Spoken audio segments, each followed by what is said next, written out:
Assalamualaikum warahmatullahi wabarakatuh, sahabat kalian yang berbahagia.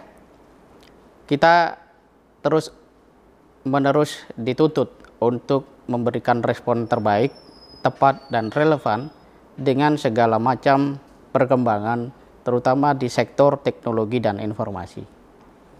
Pada kesempatan ini saya melihat bahwa riset di dunia marketing menunjukkan bahwa tahun 2022 menjadi kenormalan baru di mana ekonomi akan tumbuh menjadi lebih kuat. Di saat yang sama semua brand mulai dari yang kecil sampai yang besar itu akan memfokuskan atau menjadikan media sosial ataupun perangkat digital sebagai ujung tombak dari pemasaran, pelayanan, dan sebagainya.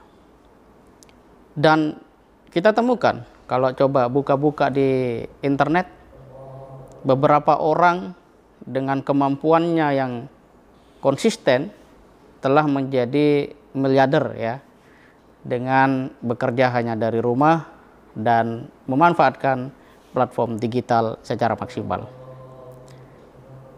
Pertanyaannya adalah, kita sering melihat sesuatu itu dengan cara yang cepat dan cenderung kepada sesi hasil atau ujung dari sebuah perjuangan. Akibatnya banyak di antara anak bangsa yang tidak saja mereka salah di dalam memahami realitas yang mereka anggap sebagai ideal, tetapi juga menjadikan mereka keliru di dalam memilih jalan yang tepat dalam interaksi mereka di dalam dunia nyata maupun dunia maya. Satu hal yang siapapun tidak bisa mengingkari dalam kehidupan ini adalah yang namanya hukum proses dan hukum pertumbuhan.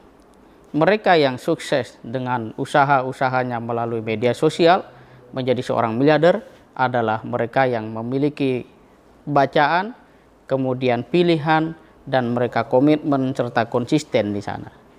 Pada akhirnya mereka adalah pemenang pada saat perjuangan dan pengorbanan telah mereka lakukan. Jadi memang tidak ada di dunia ini sesuatu yang dapat diraih dengan mudah, yang itu adalah sesuatu yang bersifat positif, memberikan pengaruh yang positif, dan tentu saja menjadi inspirasi bagi banyak orang. Kecuali orang-orang yang memang memandang bahwa misalnya ya, korupsi itu boleh, korupsi itu perlu. Nah, itu lain cerita, tidak masuk bahasan pada kesempatan kali ini. Lalu apa yang kemudian penting untuk kita ambil pelajaran?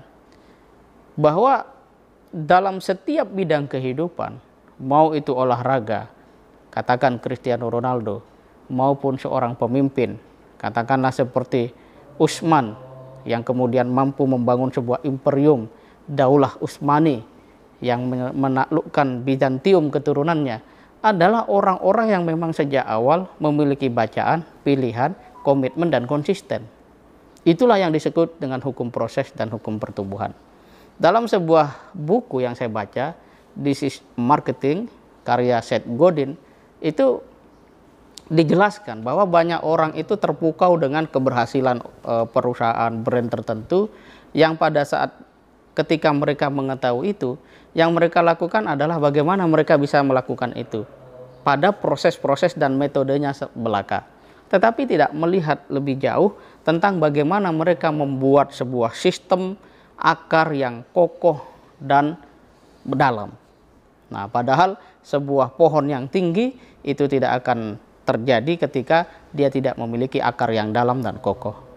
Disinilah kemudian yang disebut dengan kapasitas, integritas menjadi hal yang tidak bisa ditawar. Rasulullah SAW ya adalah orang yang sejak awal memang menanam akar-akar yang penting di dalam dirinya, berupa kejujuran, ya, kecerdasan, sikap amanah, dan kemampuan berkomunikasi dengan baik. Sidik, amanah, tabligh, fatonah. Itu merupakan sebuah syarat yang sebenarnya kalau kita mau renungkan dengan sebaik-baiknya, itu sudah cukup menjadi bekal kita untuk menjadi apapun. Menjadi entrepreneur, menjadi pemimpin, menjadi pengusaha, menjadi guru, menjadi inspirator atau apapun juga, dengan bekal-bekal tadi kita akan temukan. Persoalannya adalah kita terlalu berorientasi pada hasil dan ingin memangkas waktu sesuai harapan dan keinginan kita. Pada saat yang sama, sesungguhnya tidak satupun tumbuhan di dunia ini yang hidup dengan cara ditanam hari ini kemudian besok memberikan hasil. Semoga menjadi sebuah renungan dan semangat bagi kita semua. Kita jumpa lagi pada edisi berikutnya. Assalamualaikum warahmatullahi wabarakatuh.